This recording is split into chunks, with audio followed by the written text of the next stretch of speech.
It's late, past the time you said you'd go to sleep. You're tired, genuinely exhausted, but your thumb keeps moving. Scroll, scroll, scroll. Bad news, tragic stories, arguments in comment sections, political outrage, climate disasters, personal tragedies shared by strangers. Nothing you're reading makes you feel better. In fact, you feel progressively worse with each swipe. Your chest tightens, your mind races, the world feels darker, more hopeless, more threatening, but you can't stop. Just one more scroll, just one more story, just checking to see if anything changed. And before you realize it, another hour has disappeared into the glow of your screen, and you're lying there at 3 in the morning, depleted and wired, wondering why you do this to yourself. If this feels familiar, if your nights frequently end this way, then you know that doom scrolling isn't really about staying informed.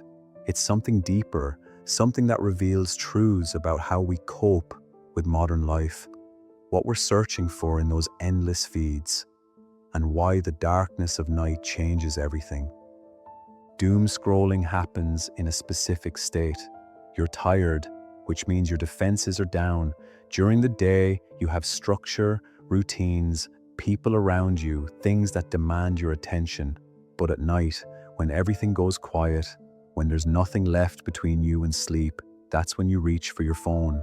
Not always because something is wrong, but because the transition from doing to not doing feels uncomfortable. Your brain has been active all day, processing, responding, moving, and suddenly you're supposed to just stop, just lie there, just be still, and that stillness feels strange, almost unbearable. So you fill it. You reach for the familiar glow, the endless stream of content that asks nothing of you except attention. And without consciously deciding to, you end up in the heavy stuff, the bad news, the upsetting stories, the comment sections full of people arguing about things that make the world feel hostile and divided. You didn't set out to find this content specifically, but somehow that's where you always end up. Because late at night, your tired mind is drawn to intensity, and intensity, even when it's negative, feels like something. It feels more real than the emptiness of just lying there waiting for sleep. There's a quality to nighttime that changes how we process information. During the day, you can scroll past a tragic story and feel momentary sadness before moving on with your tasks. But at night, that same story lands differently, heavier, more personal, like it's speaking directly to something inside you.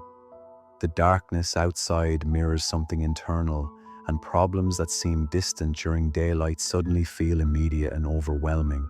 Your perspective narrows. The rational voice that usually provides context, that reminds you that bad news is amplified because good news isn't dramatic, that voice gets quieter, and what remains is just the raw impact of story after story of things going wrong. Many people who doom scroll late at night are engaged in a strange form of seeking. They're not looking for good news or solutions. They're looking for something that matches how they feel. If you're tired and a little empty, reading about normal, pleasant things feels false, almost irritating. But reading about tragedy, about problems, about the world struggling, that feels honest. It validates whatever heaviness you're carrying. It says your sense that things are hard is correct, and there's an odd comfort in that validation, even though the content itself provides no actual comfort. Some people doom scroll because they're putting off something, not always something specific or frightening, just the general discomfort of being alone with themselves, of facing the silence, of letting their mind wander without direction. During the day, you can avoid this through constant activity, but at night, the options narrow. You could lie there and think, process your day, feel whatever feelings are waiting, or you could scroll. And scrolling is easier. It fills the space.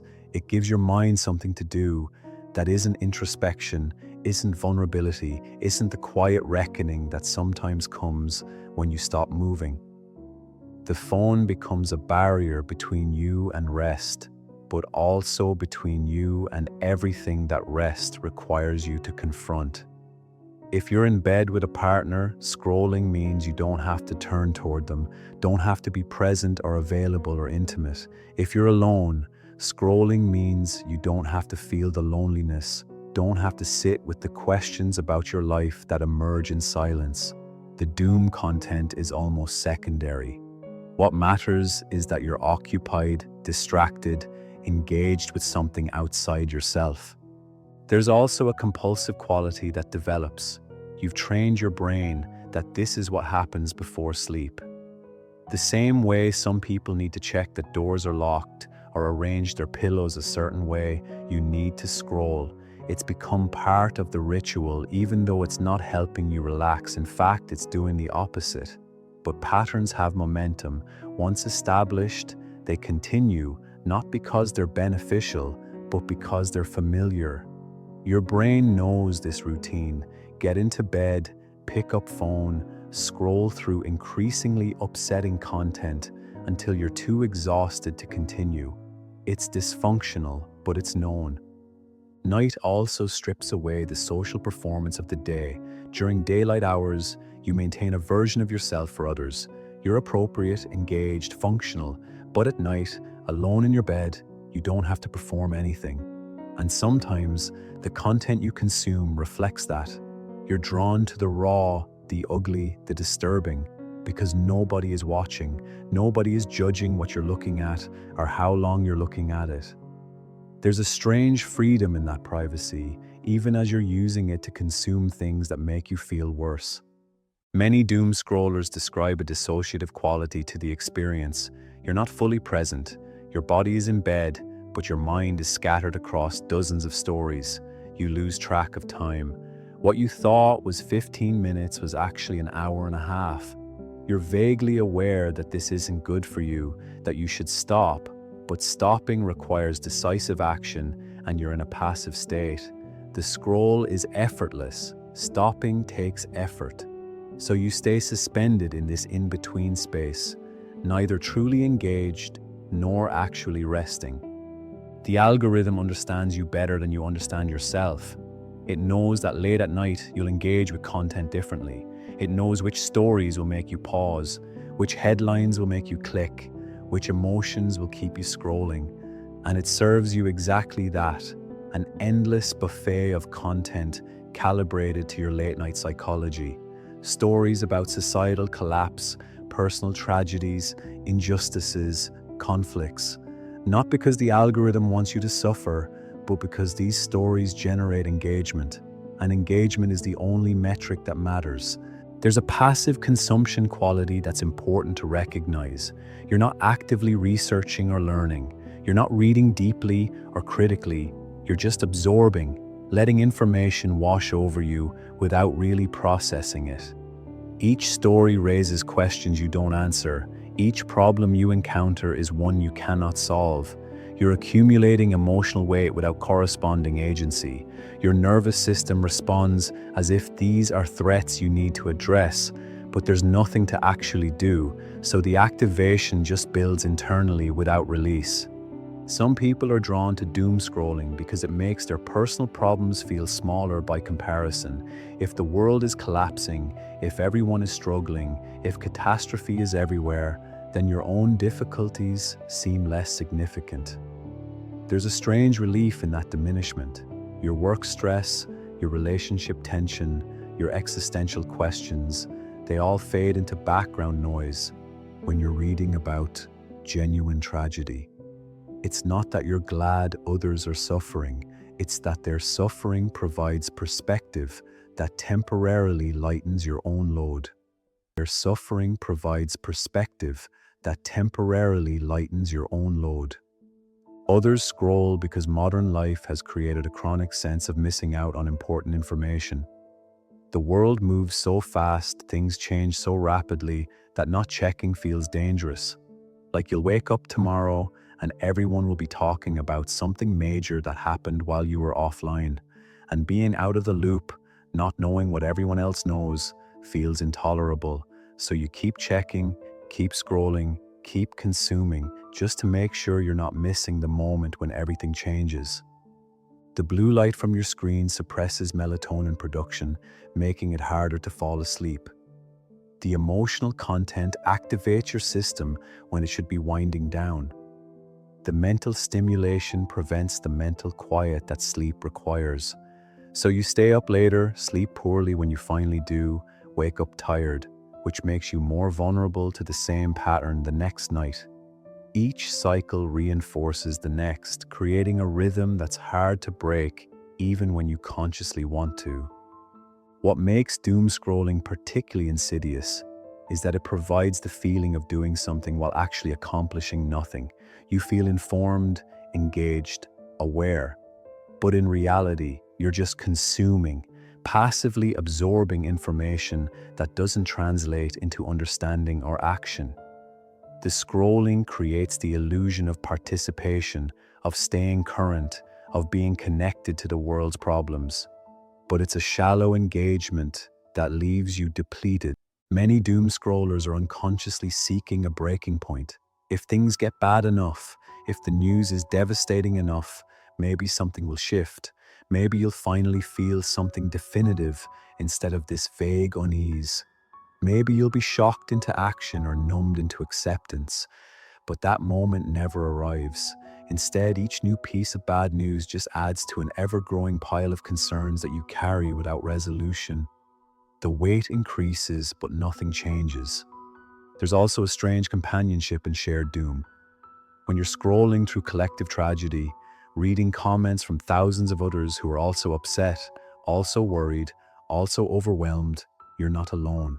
You're part of a community, even if that community is bonded through mutual distress rather than mutual support.